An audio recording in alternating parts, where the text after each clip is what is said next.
After Elena won the competition, Mr. Boss invited Elizabeth and Leping to a gathering. Mr. Boss asked Elizabeth and Leping to please take their seats. However, Leping was really confused, wondering why he was invited to attend this gathering again. Elizabeth replied, saying it's not a bad idea to learn more about the current affairs of the world in preparation to rule it in the future. Leping agreed with Elizabeth, saying yes, but he asked Elizabeth if next time they could simply call it an experience and omit the world domination part. Sword Saint Guild President Elder Sword congratulated Mr. Boss for winning the competition. Mr. Boss replied, saying, "Elder Sword, we can discuss such small matters later. Please allow me to introduce to you the two distinguished guests first. First, this is the beneficial who saved me and my daughter from the Dark Apostle, Mr. Leping. And the lady next to him is—" However, before they could say Elizabeth's name, she turned her head toward to Mr. Boss, her eyes starting to glow red. Mr. Boss and Elena, after seeing Elizabeth like this, got really scared. Both of them understood that they couldn't openly reveal Elizabeth's identity. However, Sword Saint Guild President Elder Sword asked the reason why they couldn't introduce her. Mr. Boss, who was scared and afraid of Elizabeth, didn't know what to say. Leping realized that Mr. Boss must be afraid of revealing Elizabeth's identity as the Demon Queen, as that would shake everyone. That's why he was hesitating. Leping asked Elizabeth if from now on he should call her a novice, suggesting it's better to hide who she is. Elizabeth didn't care and told Leping he could call her whatever he wanted. To make the atmosphere better, Leping took the lead and introduced himself, saying they were from a small nation in the south. He was a minister there, and they could just call him Leping. As for the person next to him, that's their princess. However, the butler standing behind Elder Sword mentioned that a princess from the south. His hometown is there, but he doesn't seem to have heard of them. Mr. Boss agreed with Leping, saying that Leping is right, and his card skills were taught personally by him. Leping, blushing, responded, "You're exaggerating. I don't have much talent with cards, but Uncle Boss is the best at it. Actually, I would like to ask Uncle Boss for some advice on swordsmanship too." The yellow-haired girl gets really surprised after hearing this, saying to Blue Sword, "Did he hear this? He wants to learn swordsmanship after giving such powerful cards. What on earth is he thinking?" Blue Sword asks her to be careful. Elder Sword is here, and it's not the time for them to speak. Meanwhile, Elena is really nervous, and she asks Leping if he saw her battle in the square, wondering if her card skills were satisfactory. However, Leping doesn't know what she wants to say. He doesn't know what skills she's talking about. Mr. Boss asks Leping if there was something lacking in her performance and encourages him to be honest. Leping makes a serious face, saying he doesn't have anything to comment on. He just didn't expect them to use his cards like this. Mr. Boss agrees with Leping, saying, "Of course, how could they compare to Mr. Leping? He was so self-centered that he made copies of the cards and created the guild without Leping's permission." Elena asks for forgiveness from Leping, admitting she may have disappointed him, but that's her limit. However, Leping tells them not to be sorry. If they do it like this, more people should be able to participate. He finds it very good. Elena, after hearing this, asks him if Mr. Leping is saying that most people are actually like them regulars, so their card strategy is suitable for them to learn. Leping agrees, saying it's more suitable for promoting the guild. However, he mentions that this is a magical world, and he really envy them for their magic. Suddenly, one of the Sword Saint Guild members, let's call him Uncle Indai, starts inspecting Leping and Elizabeth, thinking it's getting more and more fun. He uses his demonic eye lens to see Leping and Elizabeth's magic power. However, he gets really surprised after seeing that one is casually exuding huge and domineering magic power, while the other is completely suppressed and doesn't reveal any magic power. Elizabeth finds out that he is using some kind of tool to inspect their power, and she is really angry. Mr. Tagore gets really scared, wondering if he has been discovered. But that's impossible. He used the demonic eye lens to observe them, and there isn't any magic reflection. What's happening? What's this strong sense of oppression? Elizabeth asks Leping that she wants to kill one of them. Leping gets really shocked after hearing this and asks her who she wants to kill. He asks Elizabeth to wait a minute, suggesting they leave any questions for the end of the gathering, thinking she shouldn't make things difficult for Uncle Boss. Elizabeth gets really happy after seeing Pudding, and her anger cools down immediately. Elder Sword asks everyone to calm down. Enough chit-chat, let's go back to the topic at hand. This time, through the competition, he has invited a few people here. He wants to discuss an alliance as they urgently need to encircle and suppress the Dark Guild. So he asks Butler Ash to show them. Ash puts a bag on the table and asks everyone to take a look, explaining that these are the dark gears collected from the initial stage of the competition to the finals from each player using the Sword of Purification. Plus, Jayla from the Giant Bear Guild, it makes 30 pieces. Leping gets really surprised after seeing this because he doesn't know what dark gear is. Mr. Boss explains that as long as anyone accepts the Dark Guild's power, such gears will grow into their body. He also found such gears in the bodies of the apostles he hunted. The Dwarf Guild president is also really surprised after seeing 30 pieces, wondering if the infiltration of the Dark Guild is well spread. However, the yellow-haired girl asks everyone if Jayla passed the Sword of Purification's test before, and if he accepted the power after that. Red-haired girl Anna says no and explains that there's another possibility. The Dark Guild could have found a way to avoid the purification. Mr. Tagore tells everyone that only those with the lowest degree of fusion can be detected through purification. In the other two cases, they can basically hide in plain sight. In the first case, the fusion degree is the lowest. The host cannot bear it, and suffers the backlash, turning into a dark apostle akin to a puppet. In the second case, the host can bear it, but cannot control it, turning into what they saw on the square today. Eventually, the host becomes a container that gives birth to the great apostle. In the third case, the host can fully control it and gains the power of the Demon King. Their power improves by leaps and bounds, and they become a pillar demon servant of the Dark Guild. However, no matter what kind of change it is, they must still obey the orders of the person who gave them these powers. They become the Dark Guild's loyal servant. Blue Sword asks everyone if he almost became a great apostle back then. Mr. Tagore replies that who knows, he was controlled but not fully integrated. Otherwise, with his skills, he would have become a pillar demon.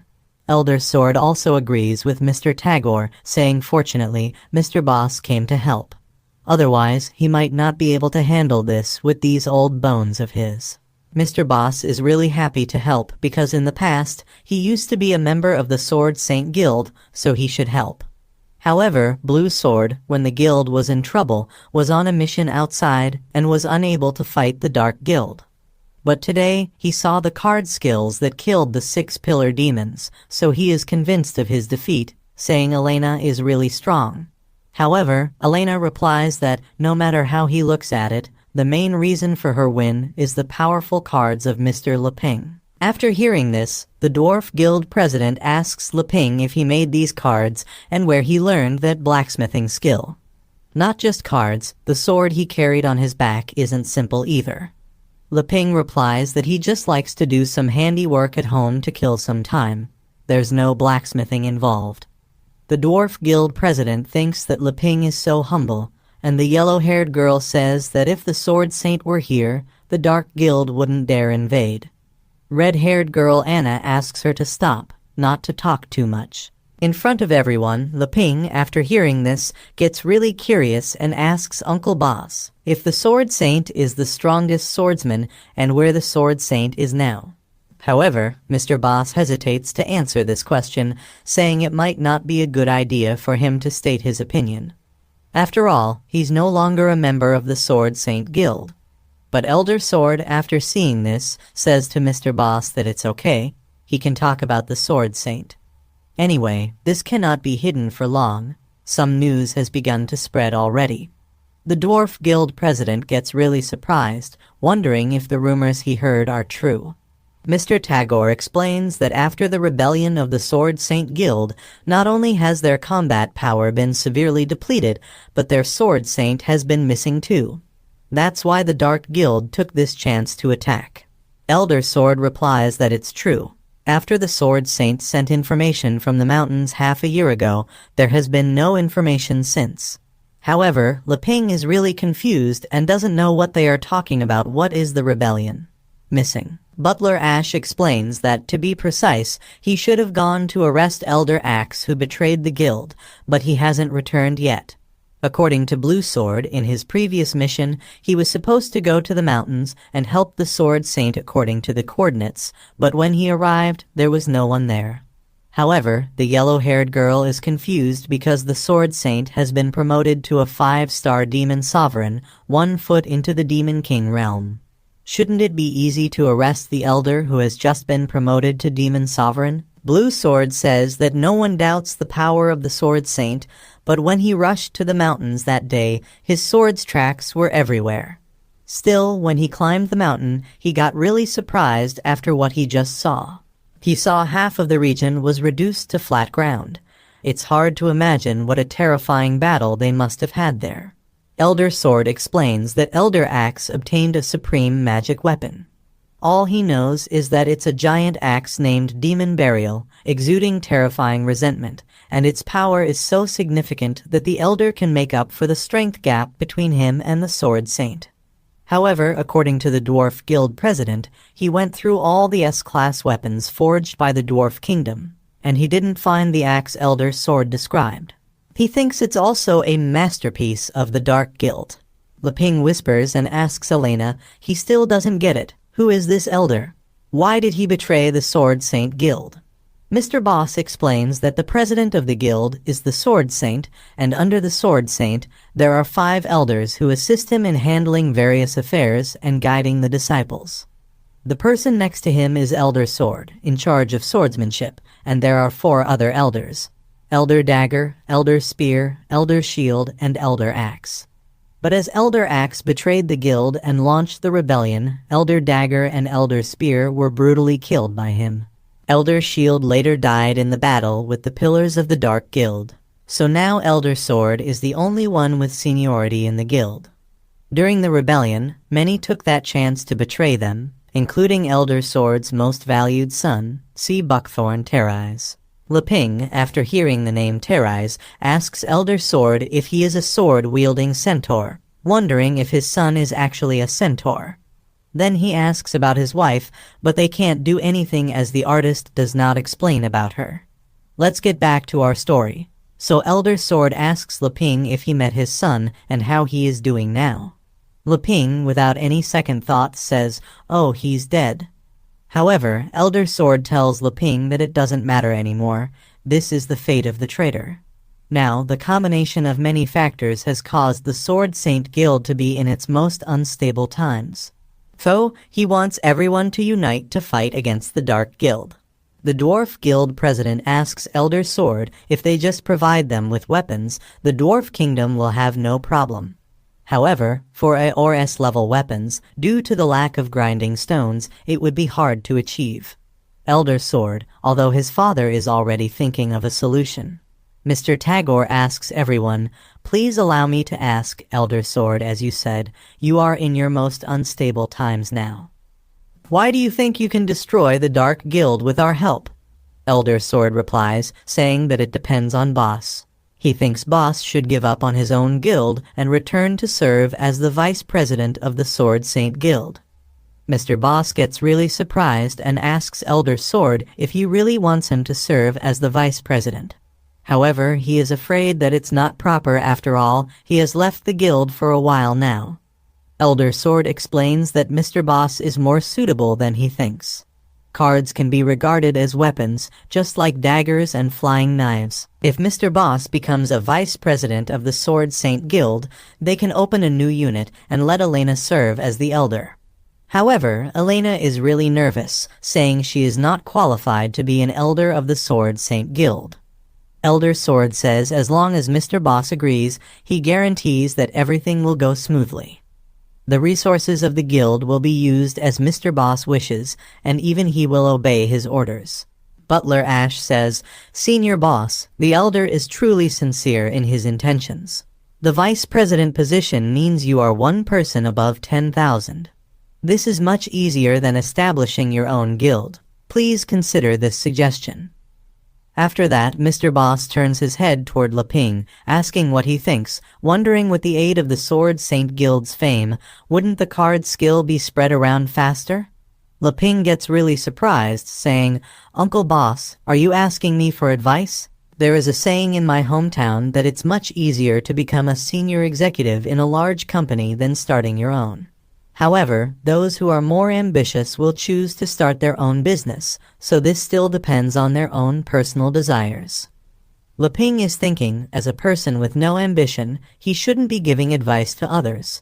But Mr. Boss misunderstands Leping's words, thinking, does he think he needs to be someone's accessory to elevate himself?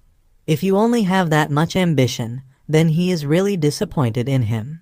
However, Mr. Boss is in a tough situation, wondering if Mr. Leping is trying to aid him, but Elder Sword is so stingy. To reject him directly on such an occasion would be not giving him face. He would offend the entire Sword Saint Guild. Elder Sword asks Mr. Boss if he is still dissatisfied, feel free to put forward any conditions. Mr. Boss stands up from his seat and says, "Elder Sword, you don't need to say anything else.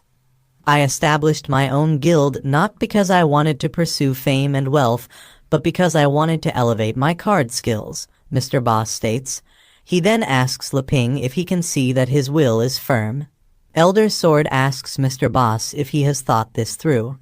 However, Elder Sword is really surprised and can't feel the aura of this strong man called Leping, suggesting that being taught by him must be an excuse to hide his background. Leping replies, saying yes, good conditions, but he thought that he could rely on his connections to Uncle Boss to learn swordsmanship from the Sword Saint Guild. After that, Mr. Boss refuses to return to the guild, but assures Elder Sword not to worry, explaining that it's his responsibility to eliminate the Dark Guild, and his guild will fully support the Sword Saint Guild in the future. Elder Sword agrees with Mr. Boss, saying he understands. However, according to the agreement, the Sword Saint Guild will recognize the legitimacy of Mr. Boss's card guild. Leping doesn't know what to say. He can only express that Uncle Boss is very courageous. However, for Mr. Boss, the most important thing is Leping's satisfaction, and they have worked really hard to satisfy Leping. Meanwhile, Elder Sword asks Dwarf Guild President, Prince Brian, when will the king return from seclusion, as the provision of A and S level weapons can greatly enhance their combat power. Prince Brian replies that he can't tell Elder Sword, but the shortage of grinding stones is a big issue, and the entire kingdom can't find a proper substitute. The Aristotle Kingdom refuses to cooperate, so his father is researching in seclusion. However, they can't do anything right now. Elder Sword doesn't know what to do, so he asks Mr. Tagore what he thinks about the request for the weapons and combatants spell. Mr. Tagore is a neutral party, but if he just casts spells for Elder Sword, it won't be a big issue. Elder Sword then asks everyone to reach a mutual understanding of their plan. He suggests that in 2 months, they will gather their forces, try their best to solve the issues at hand, and asks if anyone has questions. Suddenly, Leping raises his hand and asks Elder Sword if he can join. Elder Sword gets really surprised and asks Leping if he means he wants to join the battle against the Dark Guild too. Leping replies, saying no. What he means is Elder Sword Guild recruiting people? He wants to sign up to learn swordsmanship. Although he has been idle for a long time, it's not too late to start learning again, right? Mr. Boss asks Leping if he is joking and why he wants to learn swordsmanship. Leping explains that it was Princess Elizabeth who arranged for him to do this. As for why, they have to ask her. Mr. Boss and Elena, after seeing Elizabeth, do not dare to ask Leping that his plan makes sense. Elder Sword agrees with Leping, but there are many kinds of swordsmanship, so he asks Leping which one he wants to learn and what his magic level is. Leping replies that he tested it before, and it seems to be very low, explaining that he is not very good at magic. Butler Ass says that if Leping is not good with magic, he will have no way of using the magic sword taught by Elder Sword. After hearing this, Leping asks if there are no ordinary swordsmanship that doesn't need magic power. Elder Sword replies that of course there is. However, there's only one person who has mastered this kind of swordsmanship, and that person is the president of the Sword Saint Guild, Sword Saint. If Leping finds her, she'll definitely teach him. Mr. Boss also agrees with Elder Sword, saying indeed, he's afraid only the ones qualified to teach Leping are the Sword Saint. Leping, after hearing this, starts crying, thinking the Sword Saint is missing, and how can he find her? Obviously, they think he's not worthy and refuse to help him. Suddenly, Mr. Tagore asks everyone to wait, uses some kind of magic spell, and suddenly a book appears. He writes something in that book, and suddenly the magic spell starts floating in the air. He says that it just so happens that he has recorded some sword skills spells, so maybe they can help Leping. He gives those spells to Leping, who gets really happy and asks Mr. Tagore how to use them. Meanwhile, Elizabeth has finished eating her pudding, and Leping asks her to look at the spell that records swordsmanship skills. However, Elizabeth doesn't pay any attention to Leping and instantly goes back to business. She gets rid of this bug that's acting clever in front of her. Meanwhile, on the other side, in the desert, a fight is going on. The one who is fighting is the Sword Saint Chichai Saugus, the president of the Sword Saint Guild. She asks Elder Axe to come out and not hide. Elder Axe asks her, "What is your problem? What are you trying to do by pestering me?" She replies that she must clear up his crime of joining with the Dark Guild and eliminate him today. So she uses her Sword Kai technique and attacks Elder Axe. However, Elder Axe uses his demonic axe to block the Sword Saint's attack. Elder Axe uses the power of the demonic axe to counterattack against the Sword Saint, but she dodges his attacks without any problem. Elder Axe says that as the integration between him and the demon burial becomes deeper, the Sword Saint's threat level becomes lower. Soon, it will be his turn to harm the Sword Saint. However, the Sword Saint does not care. She warns Elder Axe that if he continues with his stubbornness and unrepentance, he will soon be completely controlled by this axe and lose himself, asking him to wake up and accept reality. However, Elder Axe doesn't care if he's losing himself, explaining that after experiencing this supreme power, he will know losing himself is a privilege. It'll be all fine soon. He asks the demon burial to take over his body, and suddenly Elder Axe's body starts changing. He becomes a female. After the demon burial takes control over Elder Axe's body, she says, finally coming out resentment. "You dare to abandon me? I won't let you go."